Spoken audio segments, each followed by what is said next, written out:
The NBA is a highly coveted league.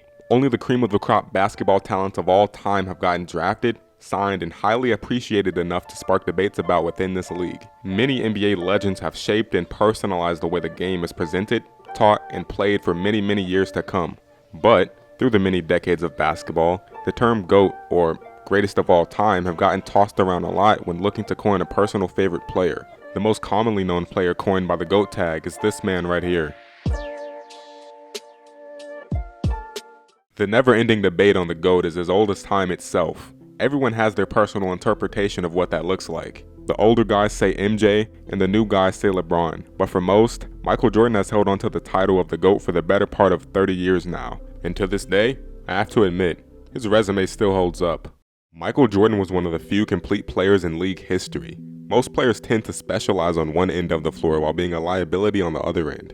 Thinking of some of the offensive juggernauts through the years like Reggie Miller, Carmelo Anthony, or Larry Bird, these players could score 30 in their sleep. However, they didn't give a lick of effort on the defensive end. But unlike those players, MJ possessed both skills. He was a 10-time scoring champion and a 1-time Defensive Player of the Year winner. But while most of the highlights we commonly see of Michael Jordan would lead you to believe he was only an offensively gifted player, he was also a stalwart defensive menace also. MJ put up 6.2 rebounds and 2.3 steals for his career, and was a 3-time steals leader. He also put up a block or more for 4 seasons. But although Michael's defensive accomplishments are often overlooked because of his offensive prowess, there's no doubt Michael was the sharpest tool in the toolbox. And on the flip side, you could say MJ made it his entire basketball identity to try to score 30 points every single night on his opponents in the late 80s, early 90s. So much so that the man put up 30 points per game for almost 8 straight seasons in a row, accumulating for 32,000 points in his entire career, which sits at 5th highest points scored of all time. But to top off this minuscule list of MJ's many absurd accomplishments, the most applicable accomplishment that seems to fill every GOAT debate is MJ's final record in rings won. Much like the statistical argument, basketball fanatics tend to hang their hat on the championship argument when making the case for Michael Jordan. But championships can be misleading because playing on a team loaded with talent top to bottom doesn't make you great. Guys like Robert Horry have more championships than Michael Jordan, and no one not even for a second thinks he's a better player. Horry is a great role player. Michael Jordan is a great player. No arguments from anyone there.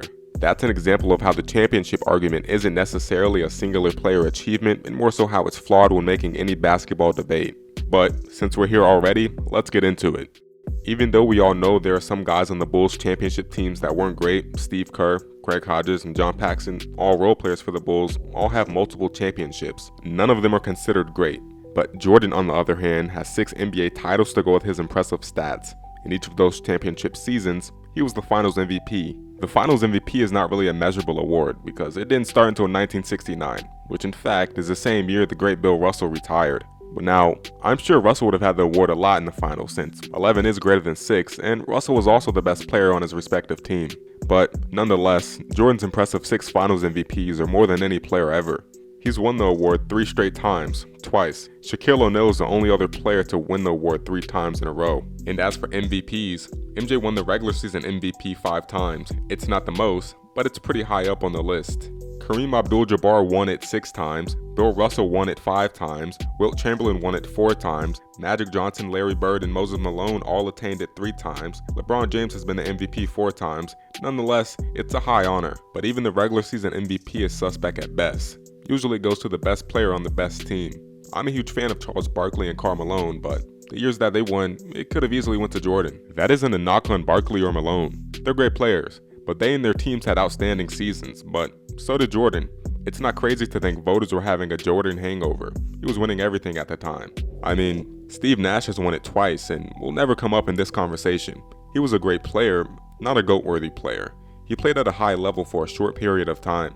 But a player that has come into this conversation time and time again, a player probably the most prevalent person to ever contest Jordan for his GOAT status, a player that's still playing and crushing every record that Jordan set, a man that's doing something that no athlete before him could ever do, LeBron James. Do you know the phrase, "Father Time catches up with us all"? Well, that doesn't quite apply to King James. His rule over the NBA has taken a 20-year-long seat at the top of the throne, and it's seemingly never going to end. Things like this aren't supposed to happen. 37-year-old players aren't supposed to be this fresh, carrying an entire franchise on their back so deep into their careers. But not LeBron. The man is in a 12-round boxing match with Father Time itself. But I suppose so is Jordan. Just to make the comparison, Jordan, at the same age LeBron is now, managed to play 15 years for a grand total of 1,072 games, winning 6 rings, 5 MVPs, and 6 Finals MVPs, with 2 of those years being cut super short, one due to a fracture in his foot in his second year in the league, and the other one due to him coming out of retirement. Compared to LeBron, who's up to this point played 20 seasons and played a total of 1,366 games, winning 4 rings, 4 MVPs, 4 Finals MVPs, with one of those years being cut short due to a growing injury, LeBron might have the upper hand in this debate. But take a step back for a minute. Jordan played 1,072 games and LeBron played 1,366 games. This argument at its core is without a doubt skewed and completely to favor whichever player best fits the recent failure or success between any player you consider the GOAT.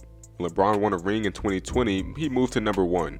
When the Warriors had his number in the latter parts of the 2010s, MJ was in most people's eyes the GOAT. The GOAT debate is a nonsensical argument every crazed basketball fan takes part in. Either you choose LeBron or Michael Jordan or Kareem or Hakeem Olajuwon as your GOAT. You might want to make sure not to make team accolades the forefront of your argument, and if for any reason you do decide to do that, just start over and try again.